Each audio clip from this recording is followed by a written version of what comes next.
Wolf man இது ஒரு thriller category drama movie. இந்த படத்துக்கு யுனிவர்சல் பிக்சர்ஸ் தான் வந்து டிஸ்ட்ரிபியூட் பண்ணியிருக்காங்க. இந்த ஃபிலிம் ஜான்வரி 2025 அப்போ தான் வந்து ரிலீஸ் ஆக போகுது. இந்த படத்தோட ஸ்டோரி என்னன்னா, ஹீரோ அவனையும் அவனோட குடும்பத்தையும் எப்படி ஒரு வேர்வொல்ஃப் கிட்ட இருந்து காப்பாத்திக்கிறான் அப்படிங்கிறது தான். வெயிட் பண்ணி பார்ப்போம் இந்த ஃபிலிம் எப்படி இருக்க போகுதுன்னு. அடுத்ததா மைண்ட் கிராஃப்ட். இந்த ஃபிலிமை வந்து லைவ் ஆக்ஷன் மூவியா வந்து இப்போ எடுத்திருக்காங்க. இது வீடியோ கேம் பேஸ் பண்ணி எடுத்தது தான். இந்த ஃபிலிம்க்கு இப்போ ட்ரைலர் அவைலபிளா இருக்கு, செக் பண்ணி பாருங்க. இது நெக்ஸ்ட் இயர் ஏப்ரல் மந்த் தான் வந்து ரிலீஸ் ஆக போகுது. தமிழ் டப்டோட தான் வந்து ரிலீஸ் பண்ண போறாங்க.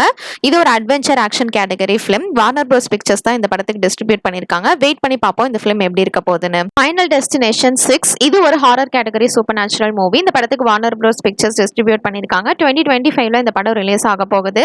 இதுக்கு முன்னாடி 5 பார்ட்ஸ் வந்திருக்கு. 5 பார்ட்டுமே தமிழ் டப்ல அவைலபிளா இருக்கு. ஆனா இப்போ மறுபடியும் நெட்ஃபிளிக்ஸ் வந்து ரைட்ஸ் வாங்கி இந்த 5 பார்ட்டையும் தமிழ் டப்ல வந்து ரீடப்ட் பண்றாங்க. செப்டம்பர் 29க்கு அப்புறம் அது எல்லாமே வந்து ரிலீஸ் ஆக போகுது. வெயிட் பண்ணி பார்ப்போம் எப்படி இருக்க போகுதுன்னு. இதுக்கு முன்னாடி உள்ள பார்ட்ஸ்லாம் பார்க்கலன்னா கண்டிப்பா செக் பண்ணி பாருங்க.